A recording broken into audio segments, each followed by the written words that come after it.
di dalam Yesus Kristus Tuhan.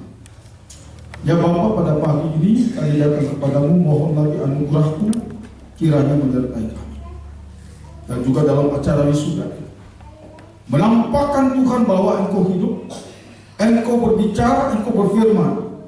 Oleh karena itu Bapa, biarlah Engkau yang berbicara, Engkau yang berfirman, boleh kami alami pada pagi ini. Yang mohon Tuhan supaya firman-Mu itu menjadi pelita dan terang pada jalan kami, sehingga kami berjalan terus-menerus di atas kebenaran itu. Dan biarlah kami terjaga oleh firman Allah, sehingga kami tidak menjadi mangsa kuasa dunia, bahkan kuasa kegelapan. Oleh karena itu Bapa, kami berdoa dalam nama Yesus, kami tolak semua roh yang mengganggu pikiran kami, perasaan kami, hati kami untuk menerima firman Allah. Bapa, berbicaralah, kami siap menerima.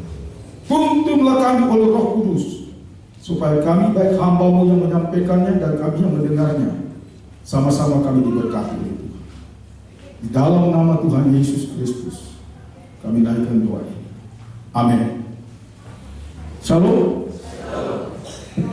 Selamat jumpa kembali saudara-saudara yang dikasihi Tuhan Yesus Kristus. Kayaknya kita bertemu hampir tiap tahun ya. Ya itulah cara Tuhan bekerja. Saudara, sesuai dengan tema kita pada hari ini, saya mengajak kita untuk membaca firman Tuhan yang terambil dari Injil Lukas. Injil Lukas pasal yang ke-9, Lukas pasal 9 ayat 57 sampai dengan ayat 62. Lukas pasal yang ke-9 ayat 57 sampai ayat yang ke-59. Mari kita baca bergantian. Saya mulai dengan ayat yang ganjil, ayat 57, Ibu Bapak ayat yang genap, dan seterusnya kita berganti-gantian. Jadi Lukas pasal 9 ayat 57 sampai 62 demikian. Ketika Yesus dan murid-muridnya melanjutkan perjalanan mereka, berkatalah orang di tengah jalan kepada Yesus, "Aku akan mengikut engkau kemana saja engkau pergi." Yesus berkata kepadanya, "Segala dunia akan berburu di sana, tetapi Anak Manusia tidak mempunyai tempat untuk meletakkan kepalanya."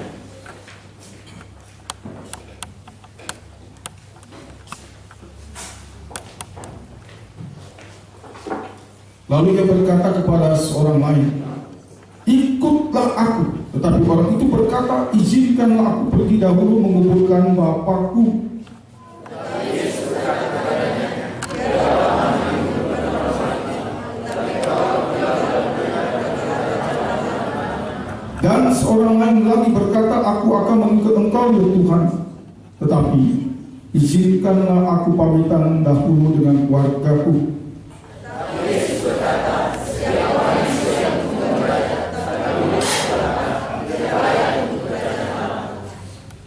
Saudara dikasih Tuhan Yesus Kristus, menjadi pengikut Kristus yang setia bukan menjadi pengikut Kristus yang penuh dengan ilmu pengetahuan. Tapi yang kita mau bicarakan di sini adalah kata kesetiaan. Berbicara tentang kesetiaan berarti berbicara tentang loyalitas dan kepatuhan.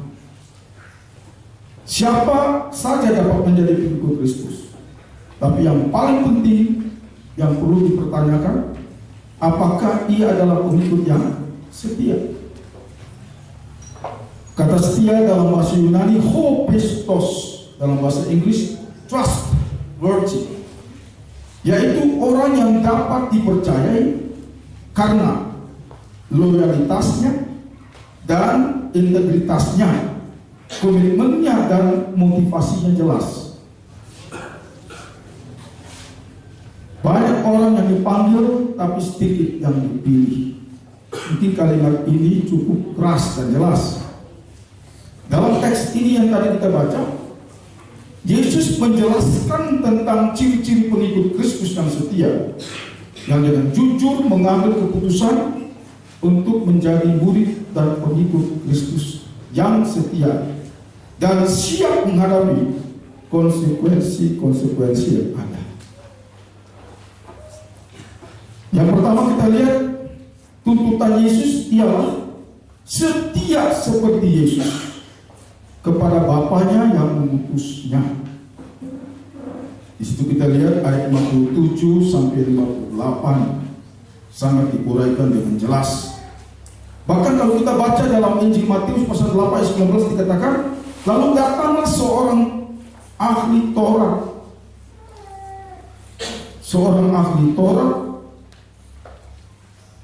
ahli agama, mau mengikut Yesus, namun mau memiliki request yang khusus. Aku akan mengikut engkau kemana saja engkau pergi.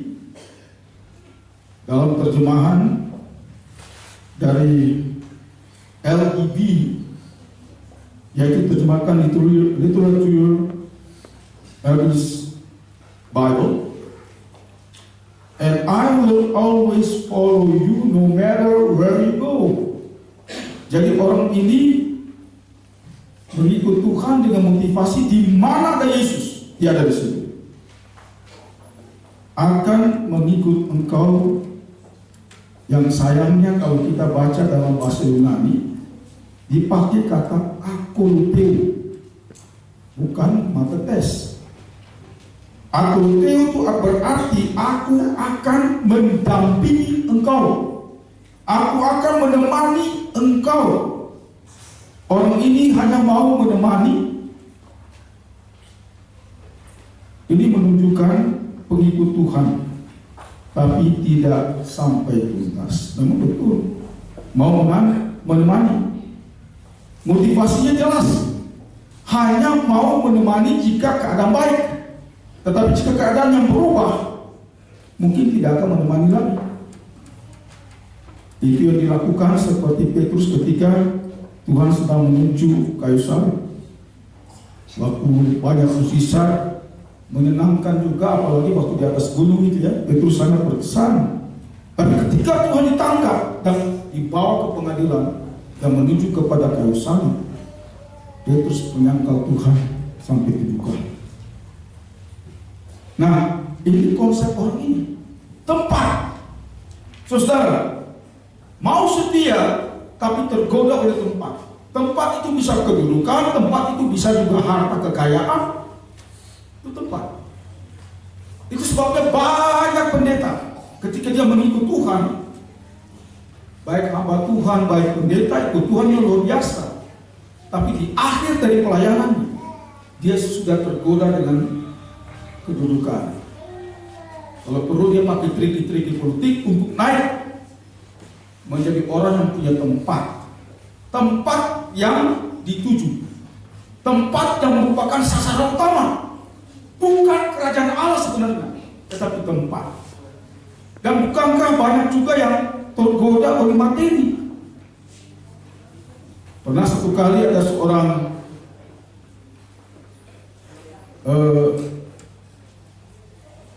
tamatan dari sekolah yang cukup terkenal, punya menyandang gelar S2, Magister Teologi, lamar ke GMI.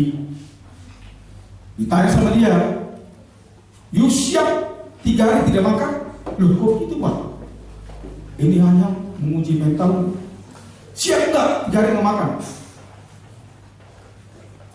"Ya nggak siap lah, kalau makan kan penting Pak." "Nggak siap ya?" Jadi berarti yuk motivasinya hanya makan aja kan. Terus kemudian ditempatkan di satu desa. Dia tanya, kebetulan dia orang Jawa. Dia katakan begini, "Pak," pakai bahasa Jawa, "wani piro Pak?" Tahu wani piro? Berapa? Artinya berapa aku dibayar? Karena MTH kan, Magister Teologi. Nah, ini menunjukkan bahwa memang motivasinya adalah tempat materi di bumi ini, sesuatu yang menguntungkan, karena manusia tidak pernah lepas dari materi. Tapi Yesus mau menunjukkan, sebentar kita lihat pengarahan Yesus apa. Dia tahu itu orang Farisi, udah belajar teologi yang perjanjian lama, belajar Taurat, belajar juga budaya-budaya Yahudi, peraturan Yahudi, kitab Talmud, kitab Hillel, dia udah belajar semua, dia tahu. Tapi tetap, karena dia melihat mukjizat yang terjadi, dia melihat juga banyak orang yang lapar dikenyangkan, orang yang sakit disembuhkan, bahkan orang mati dibangkitkan. Sangat menarik dan interesan. Oleh karena itu kita dididik di sekolah teologi untuk coba lepas dari pemikiran seperti ini. Kita mesti katakan, God, where you go and where you are, I'm there. I follow you where you are and where you go. Ya, harusnya kita katakan, Tuhan, di mana Engkau berada, di situ aku juga berada. Dan aku akan mengikut Engkau apapun terjadi. Nanti saudara ditempatkan di sekolah, mungkin sekolahnya di desa yang tidak seperti di Kalang ini, yang sangat menguntungkan dan banyak menolong. Mungkin di daerah seperti Parwangel sana, yang sangat desa banget. Ya, mungkin saudara mulai ngomel, untuk apa aku di sarjana, kok tempatnya di sini? Nah, ini mulai kita hitung-hitungan. Apa jawab Yesus? Kalau kita lihat konsep Yesus ayat 58, sebenarnya ada bahasa Yunani bilang begini, anak serigala mempunyai liang dan anak burung mempunyai sarang, tetapi anak manusia tidak punya tempat untuk meletakkan kepala. Ini jawaban Yesus. Yesus sudah terikat kepada bumi ini, terikat kepada fasilitas, terikat kepada daya tarik yang lain, tawaran-tawaran yang tinggi-tinggi. Tapi dia terikat kepada Bapa. Ini yang luar biasa. Padahal dia punya power, dia punya kuasa. Tetapi karena dia tahu, dia diutus oleh Bapa menyelesaikan kerjaan yang Bapa kehendaki dilakukan. Dia mau menyenangkan Bapanya, bukan menyenangkan murid-muridnya, bukan menyenangkan dunia ini. Anak serigala, dia tumbuh, dia menjadi dewasa kalau dia tinggal di dalam liang serigala itu. Anda pernah melihat bagaimana serigala memberi makan anaknya? Dia waktu berburu, dia makan daging-daging itu. Dia sudah makan daging buruannya, dia sampai kepada liang itu, dia muntahkan semua apa yang dia makan tadi. Memang nampaknya itu serigala berkorban, sampai harus bunuh hewan lain untuk mendapat daging bagi anak-anaknya. Lalu anak-anaknya makan itu makanan yang dimuntahkan. Nah, saudara, tapi serigala tidak akan bertumbuh dewasa kalau dia keluar dari liang itu. Dia tidak mendapat makanan, karena dia belum bisa anak serigala itu mencari makanan sendiri. Nah, di sini kita lihat Yesus memberikan analogi bahwa serigala aja punya tempat dan dia tidak mungkin keluar dari tempat itu, kalau enggak dia mati. Lalu anak burung itu selama dia hidup di dalam sarangnya, induknya memberi makan kepada dia. Kita lihat paruhnya kan naik ke atas, baru induk disuntik masuk ke dalam paruh makanan itu. Kalau anak burung dia keluar dari sarang itu, dia menjadi mangsa dari binatang-binatang, hewan-hewan pemakan daging. Makanya dia harus menjadi dewasa tinggal di tempat. Nah, maksud Yesus adalah kalau menjadi seorang murid Tuhan, dia harus hidup di bawah segala situasi. He has to live in every circumstances. Dia harus bisa hidup dalam situasi kondisi apapun. Dia harus bisa melawan daya tarik bumi ini. Dia harus terikat kepada Yesus. Seperti Yesus katakan, anak manusia tidak punya tempat untuk meletakkan kepala. Ini sebenarnya satu ekspresi kebanggaan orang Yahudi. Kenapa? Buat mereka itu orang Yahudi, asal punya tanah, asal punya tempat untuk istilah taruh kepala. Kepala itu gengsinya, harga dirinya di kepala. Makanya orang Barat selalu dibilang gini, tak beragama kau, gak apa-apa dia marah. Tapi kalau bilang tak tahu adat kau, wah itu perang dunia ketiga. Kenapa? adat jadi gengsi. Padahal agama itu lebih penting daripada adat. Saudara yang dikasih Tuhan Yesus Kristus, inilah yang kita pelajari dari hidup Yesus. Menjadi murid yang setia, yang terikat hanya kepada Yesus, tidak kepada yang lain. Nanti saudara sarjana itu tawaran banyak. Apalagi saudara mempunyai kemampuan untuk berbicara, lalu kemudian saudara bisa mengajar. Mungkin sekolah-sekolah di kota-kota seperti Medan itu tawaran saudara ngajar di sini aja Pak. Kami persiapkan semua fasilitas. Saya kalau mau tergoda bisa saja. Ketika saya turun dari pimpinan sinode, 5 organisasi gereja sudah tawarkan. Bahkan 3 sekolah teologi di Jakarta yang cukup terkenal tawarkan. Ini kami siapkan ini fasilitas ini, Pak, fasilitas ini. Tapi karena hatiku sudah di GMI, tidak bisa lagi mundur. Karena saya masih tinggal satu-satunya pelaku sejarah GMI yang masih ada di GMI. Yang lain sudah keluar semua. Mungkin masih hidup, tapi bukan lagi di lingkungan GMI. Nah, itu sebabnya kenapa saya begitu mencintai institusi ini. Karena institusi ini banyak menolong GMI berkembang di sekitar Dairi, bahkan sampai ke Aceh. Itu sebabnya hati kami, hati misi. Sekolah ini juga sekolah misi. Nah, saudara yang dikasih Tuhan Yesus Kristus, disinilah saya mau berbicara tentang keterikatan kepada Bapa di surga seperti Yesus. Ya, memang Yesus tidak terikat kepada tempat, kedudukan, harta, popularitas, dan profit, tetapi dengan setia. Setia ia terikat kepada kehendak Bapa yang di surga. Kalau mau mengikut Yesus, tetapi hanya bersifat menemani Dia, kita belum layak dan kita belum setia. Kita belum bisa menyenangkan Allah yang mempunyai missio Dei, mempunyai rencana keselamatan bagi dunia ini. Kita belum layak baginya. Kita bukan pengikut yang menemani, tapi kita sudah membuat komitmen. Kita tidak terikat kepada tempat. Tempat secara analogi diartikan harta kekayaan, kenyamanan hidup, dan keunggulan dan kekuasaan. Siapa sih yang tidak ingin seperti itu? Itu manusiawi, itu biasa. Manusia membutuhkan semua apa yang di dunia ini yang mendukung dia untuk melanjutkan hidup. Tapi yang Yesus masukkan ialah motivasi paling pertama itu adalah Bapa di surga. Apakah saya sudah menyenangkan Dia atau belum? Atau saya mau menyenangkan diri saya sendiri?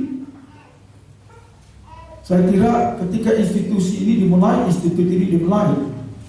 ini seorang ibu rumah tangga yang luar biasa. Saya sudah bilang Ibu Pendeta Dr. Mirnawati Utagawa, Ibu tolong tulis bukunya. Itu sangat impress. Saya ingat tahun lalu ketika datang tim asesor dari Ujung Pandang, dari Bandung, dari Jogja di tempat ini. Kami sebagai pengurus yayasan ditanyakan bagaimana berdirinya ini. Ibu jawab sederhana saja. Ya, bengong mereka. Mereka itu doktor teologi, tapi belum tentu mereka bisa dirikan institut seperti ini. Itu anugerah Allah. Makanya saya katakan selalu begini, kata providensia buat saya itu kata yang paling mahal. Allah bekerja di belakang layar, Dia tidak menonjol, tapi hasilnya seperti ini. Ya, seperti iman biji sesawi itu kecil. Anda pernah lihat biji sesawi? Kecil sekali dia. Tapi kalau itu ditanam, dia menjadi pohon yang besar, bahkan burung-burung hingga di situ. Itu iman. Maka sekolah ini dimulai dari iman. Maka dia bertumbuh sekarang. Kita nggak sangka-sangka kita sudah terakreditasi sampai ke magisternya. Luar biasa kan? 2 proyek kita sudah terakreditasi. Ini hal yang luar biasa. Nah saudara, itu karena apa? Kita memang membutuhkan materi, tapi kita bukan terikat kepada materi itu. Makanya saya selalu katakan di dalam misiologi, Penerapan misi selalu ada 5M. Man of God, message from God, mission field, management, money. Uang ditempatkan paling akhir. Nomor 1 adalah the man of God. Saudara-saudara yang sebentar di surga ini, saudara-saudara adalah the man of God. Manusia Tuhan. Ya, Tuhan kasih banyak, puji Tuhan. Tuhan kasih sedikit juga, puji Tuhan. Malah yang paling sedikit lebih kencang puji Tuhan daripada yang paling banyak. Ini dia saudara. Karena Yesus menjawab begini. Yesus menjawab itu bahwa anak manusia hanya terikat kepada Bapanya di surga. Ini teladan yang harus kita ikuti. Ketika saya mau turun dari tahta tertinggi di sinode kami, banyak pendeta tanya, Pak, apakah Bapak memang harus turun? Harusnya tahun lalu, harusnya periode lalu saya sudah turun. Kalian mau buat apa lagi? Pak, kita belum lihat ada seorang yang bisa ganti Bapak. Kok belum ada kami lihat? Jangan kalian membelakan saya. Sudah waktunya saya harus turun. Dan saya turun dengan hati yang lega loh. Saya ingat sidang sinode itu, waktu saya turun, ada sementara banyak yang tidak menghargai. Karena saya disebut orang seperti Ahok, keras, hampir-hampir sinode ini mau dikuasai orang-orang yang tidak latar belakang teologi, mau bikin kayak sinode ini jadi perusahaan. Dan saya keras. Mau bicara ilmu manajemen, saya punya MA dalam manajemen gereja. Mau bicara tentang leadership, saya tamatan School of Leadership. Jadi mau bicarakan sekuler, saya tamatan sekolah tinggi filsafat. Anda mau pakai filsafat seperti apa? Saya tegas. Ini gereja jadi beri kesempatan kepada para pendeta yang terpanggil, yang memang mengkonsentrasikan diri untuk memimpin gereja ini. Anda boleh mengeluh bahwa pendeta-pendeta sepertinya kurang berpikir seperti Anda. Anda berpikir perusahaan, profit. Kalau kami berpikir profit kerajaan Allah, itu yang harus dipenuhi. Bukan memperkaya kami dengan profit materi, karena punya gelar, punya pendidikan tinggi, punya kemampuan interaksi dengan masyarakat, punya kemampuan berkomunikasi. Dia bilang, saya keras. Dari waktu saya turun, mereka tepuk tangan. Ternyata yang naik kalem, tapi lebih keras dari saya. Kalau dia terus lebih kena lagi. Karena kita punya karakter berbeda. Saya ini orang yang extrovert, dia orang yang introvert. Tapi satu kali keluarkan pernyataan, itu menggoncangkan banget. Itu doa saya. 15 tahun saya pimpin gereja ini, mungkin dengan ketegasan-ketegasan yang tidak disukai, tapi itu justru disukai oleh para pendeta. Mereka senang pemimpin yang tegas-tegas, tapi orang awam yang tidak mengerti panggilan kritik. Wah, leadership pas seperti ini. Anda belajar leadership berapa SKS? Saya mau tanya. Saya pernah belajar leadership 4 SKS dari ketentaraan punya. Belajar saya. Saya pernah juga belajar leadership menurut Jenderal MacArthur. Saya pelajari strategi perang, yaitu untuk memperbandingkan saja kalau kita menghadapi situasi di politik di Indonesia. Gereja harus punya strategi gimana menghadapinya. Bukan gereja berpolitik aktif, tapi gereja paling sedikit memahami politik, sehingga dia bisa forecast, dia bisa tahu apa yang akan bakal terjadi dalam beberapa tahun ini. Coba kita lihat, Aceh dulu ancaman banyak, tapi gereja betul. Setelah gereja rasa damai-damai, muncullah politik menghapus gereja. Untuk kita sudah siap dan kita sudah tahu antisipasinya terhadap situasi di Aceh. Saudara yang dikasih Tuhan Yesus, kita lihat orang yang kedua. Orang yang kedua setia seperti Yesus kepada tugas dan panggilannya. Ayat 59 sampai 60. Di sana dibaca, datang seorang lain. Nah, bahasa Yunani dikatakan bahwa orang lain ini adalah mathetes. Berarti orang ini sudah belajar, orang ini sudah mengerti secara kognitif dan juga pragmatik tentang Yesus yang memberikan dia tugas-tugasnya sebagai guru. Yesus berkata, ikutlah aku. Panggilan itu menjadi pengikut bersifat imperatif, aktif. Artinya, kamu harus mengikut aku. Tidak ada kong kali kong di sini. Menjadi pengikut, kamu harus menjadi pengikut dan ikut padaku. Nah, ada keterikatan tradisi. Tradisi ini di Yahudi juga sangat kuat. Tapi dia katakan begini, izinkan aku pergi dahulu menguburkan bapakku. Mengapa demikian? Dalam tradisi adat istiadat Yahudi, kalau bapaknya mati, dia nggak hadir, dia nggak ikut menguburkan bapaknya, itu dia kehilangan warisan. Itu tradisi. Jadi dia nggak dapat warisan sama sekali. Nah, oleh karena itu dia mesti ikut upacara dari awal sampai akhir. Walaupun katakan orang mau unjuk muka, ya, just show his face, cuma menunjukkan muka aja sudah dapat harta. Luar biasa kan? Izinkan aku menguburkan bapakku. Saudara, apa jawab Yesus?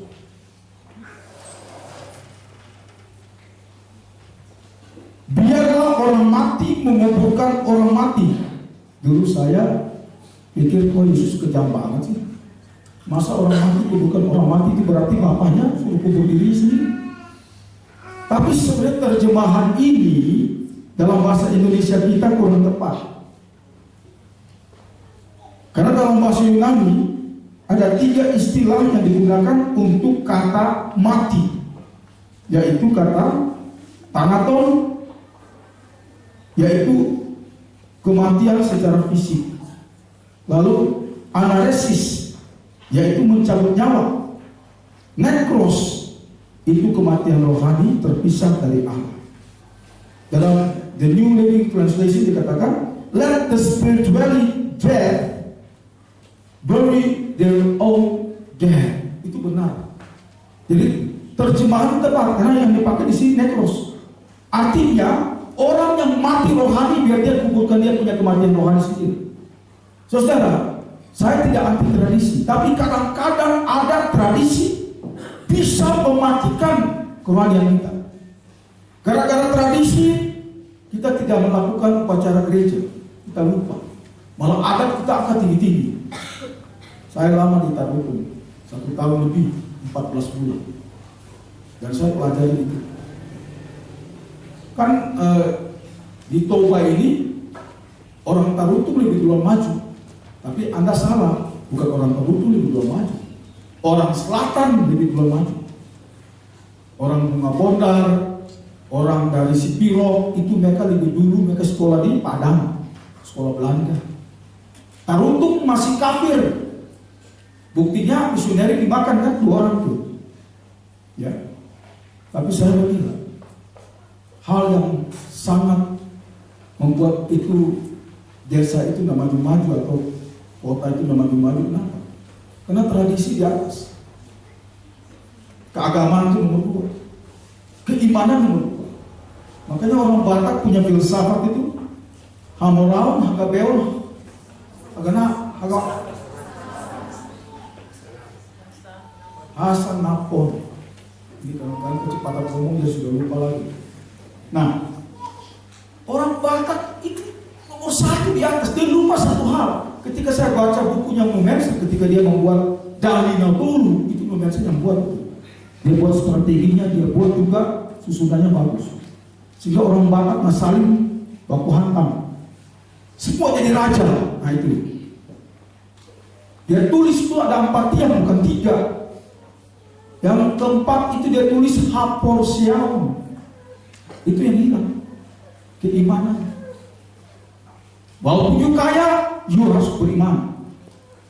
Walaupun you punya gabe, banyak keturunan, tapi kau harus orang beriman. Walaupun kau punya pangkat, kau punya pengetahuan, kau punya kedudukan, tapi jangan lupa kau harus beriman. Makanya aposial ditempatkan paling akhir. Saudara dikasih Tuhan Yesus Kristus, inilah yang kita lihat bahwa Yesus bermaksudkan di sini adalah bahwa kalau tradisi itu menghalangi orang ini menjadi murid Tuhan untuk mengembangkan kerajaan Allah yang hidup, biarlah tradisi itu menguburkan kematian rohani sendiri. Maka dia bilangkan di situ, tapi engkau pergilah dan beritakanlah kerajaan Allah di mana-mana. Karena kerajaan Allah itu hidup di dunia dan hidup dalam kekekalan.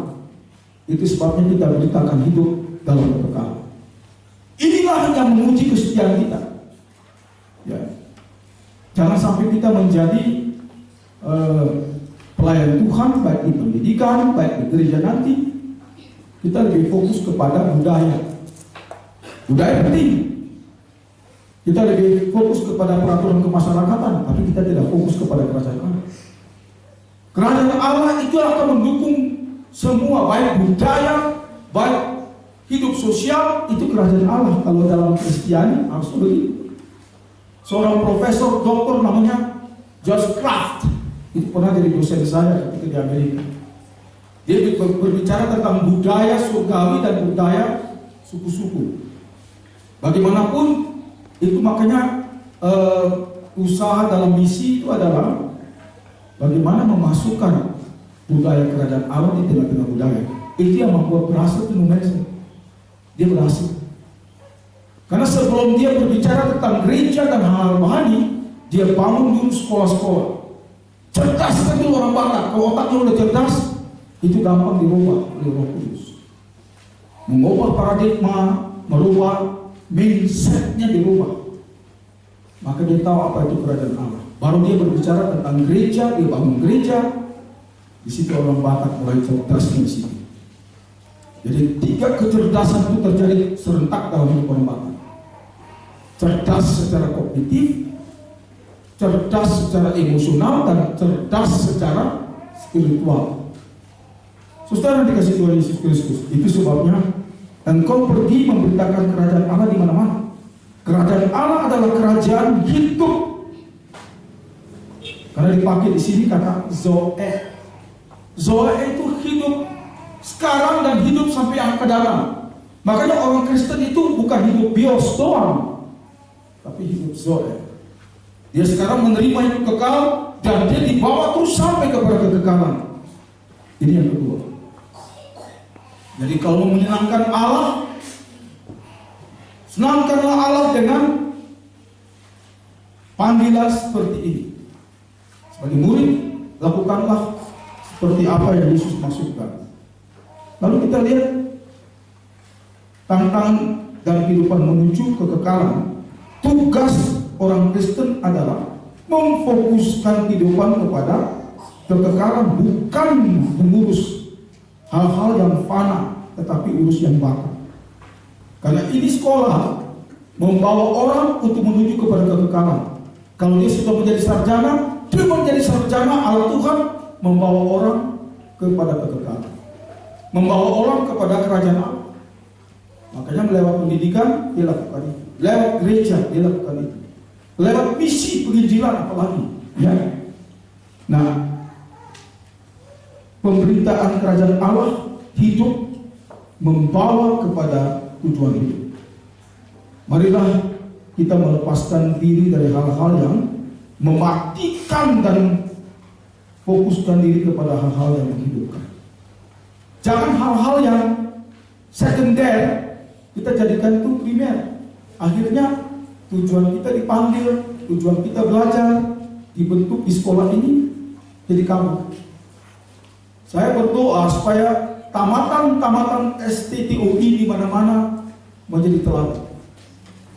Saya bersyukur karena Jakarta sudah tamatan STTOI, kalau saya tahu mulai dari satu gereja di Jakarta, kemudian gereja Logos minta, nah sekarang Logos minta lagi, gereja kami juga minta. Saya harap ini minta terus, sehingga kita menjaga kualitas panggilan kita di sini. Lalu kita lihat setia dan fokus kepada tugas dan panggilan kita. Walaupun kita diuji, ada tantangan, ada rintangan. Mengikut Tuhan itu pasti ada tantangan banyak. Ada hal-hal yang ideologi dunia ini yang coba merongrong iman kita, merongrong panggilan kita. Ya, apalagi yang baru tamat ini kan lajang nih, banyak godaan nih. Itu dia buka warung di sana I love you, di sini I love you, lama-lama I love you, di love lama-lama. Namanya mesti muda, mesti energi. Ya itu wajar sih, cinta itu wajar. Tapi tolong cintanya diuji dulu. Apakah ini cinta seperti kita cinta Yesus atau belum? Kalau belum, jangan putuskan kau jadi istriku. Doa dulu. Apakah dia juga cinta Yesus? Ini pertanyaan. Saya dulu istri saya waktu lamar dia saya tanya cinta Yesus enggak? Oh cinta, benar-benar nih. Baru saya lamar dia jadi istri. Sampai hari ini dia setia dan cinta Yesus. Dia bilang, Bapak mau tinggalkan Yesus, saya tidak akan pernah. Sudah aku ketemukan kebenaran. Karena dia membandingkan agama. Karena perbandingan itu yang membuat dia ambil keputusan. Saya percaya kepada kebenaran yaitu Yesus Kristus Tuhan. Dulu dia bilang Isa. Sekarang Yesus Kristus Tuhan. Saudara dikasih Tuhan Yesus Kristus. Kita lihat konsep orang ini. Aku akan mengikut engkau. Ini dia pakai lagi akoloteo. Aku hanya menemani engkau. Tetapi ada hal-hal yang mengikatnya. Ini kalimatnya. Tetapi izinkanlah aku pamitan dahulu dengan keluargaku. Keluarga penting. Ya, keluarga penting. Yesus berkata di dalam Injil Markus, barang siapa yang kehilangan keluarga, kehilangan ayah ibunya karena aku, dia mendapat 100 kali lipat ayah ibu.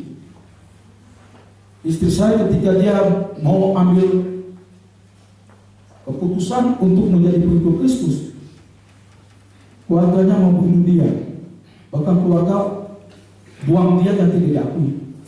Semua warisan dibukukan. Bahkan ada di tangan dia tuh sertifikat tanah dan rumah bisa dipalsukan sama kakaknya yang perempuan. Kakaknya sudah meninggal.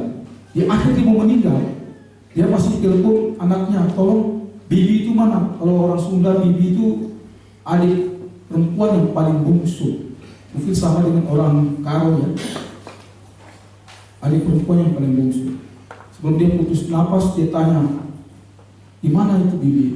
Mau mengaku dosa, tapi sayang sudah meninggal, baru kami datang. Nah saudara dikasih Tuhan Yesus Kristus, orang ini masih terikat kepada keluarganya, melambangkan masa lalu. Karena keluarga itu tempat bernostalgia, betul kan? Waktu kita masih kanak-kanak, kita ingat kita di jamah ibu, di jamah bapak, kita dipelihara, kita dimanja-manjain. Ingat dulu aja. Nah, orang yang terikat kepada masa lampau tidak berkenan kepada Tuhan. Oleh karena itu kita mesti tinggalkan masa lampau kita, apapun buruknya, tinggalkan.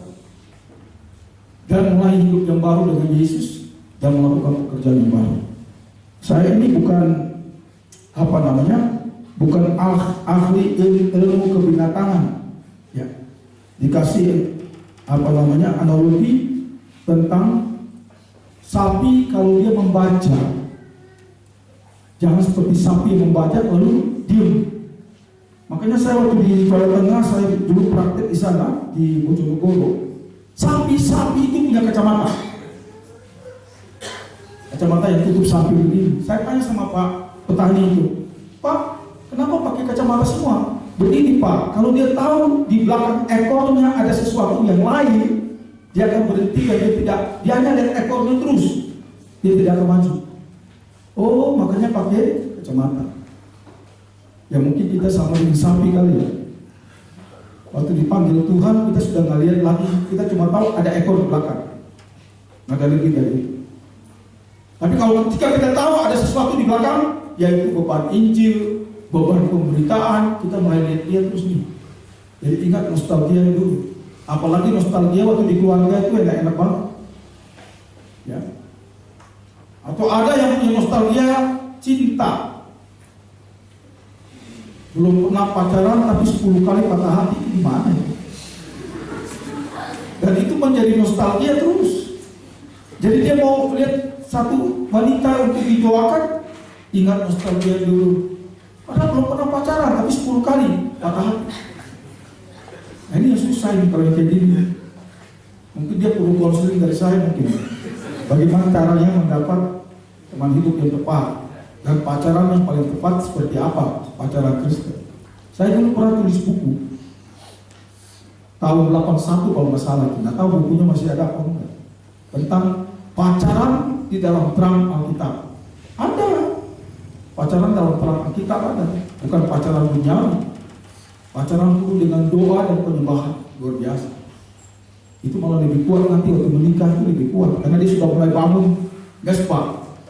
Walaupun mesbahnya belum lengkap, tapi dia mulai bangun. Nah saudara, itu sebabnya orang ini begini. Kalau keluarganya beres, sesudah itu baru dia memisahkan diri dari keluarga. Ya, keluarga beres dulu. Ada banyak nostalgia masa lampau di sana. Konsep Yesus ayat 62, setia dan fokus pada panggilan Kristiani, tidak terikat pada masa lampau dan penuh dengan motivasi yang benar. Tidak terikat kepada kegagalan dosa masa lampau. Melihat kepada analogi sapi yang membajak itu, ya, dikatakan oleh Yesus tidak layak, tidak menyenangkan Tuhan. It is not faith. Berusahalah supaya kita layak menjadi murid Tuhan. Layak berada di dalam kerajaan Allah. Layak untuk melakukan tugas-tugas dan Tuhan percaya kepada kita. Layak terus. Be worthy, be worthy. Jadilah orang yang layak terus mengikuti Tuhan dan mengikuti panggilan. Saudara, selama mengikuti panggilan Tuhan, doa saya, saudara akan melayani Tuhan berhasil bukan dalam tanda kutip, bukan karena materi. Berhasil karena saudara sudah mampu menyenangkan hati Tuhan. Itu keberhasilan di sini. Kiranya Tuhan berkati kita sekalian. Mari kita berdoa. Bapa, terima kasih buat firman-Mu Tuhan. Doa kami Tuhan Yesus agar Engkau memberkati